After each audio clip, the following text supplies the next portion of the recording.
మీరు బ్రతుకున్నట్లు కీడు విడిచి మేలు వెతుకుడి. ఆమోసు 5:14. దేవుని యందు విశ్వాసము కలిగి నీతి క్రియలు జరిగించువారు ఆశ దురాశ లేనివారు, చెడును అసహించుకొని మేలు చేయవారు, భూలోకంలో సుఖదాయకంగా జీవిస్తారు.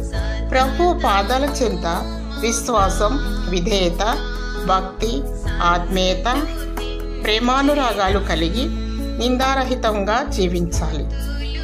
దినదినము జీవాహారం భుజిస్తూ దైవవాక్యమును ధ్యానిస్తూ ఆయన కట్టడలను విధులను గైకొనవలెను. ప్రభువైన యేసుక్రీస్తు మార్గంలో పయనించాలి. సత్యవాక్యమును చేపట్టి వాక్యపు వెలుగులో వర్ధిల్లాలి. కీడుకు ప్రతి కీడు చేయకూడదు, మేలుతో కీడును జయించాలి.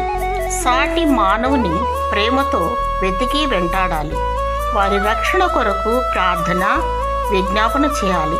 అంతము వరకు సహించుము, సిద్ధపాటు కలిగి ఉండుము.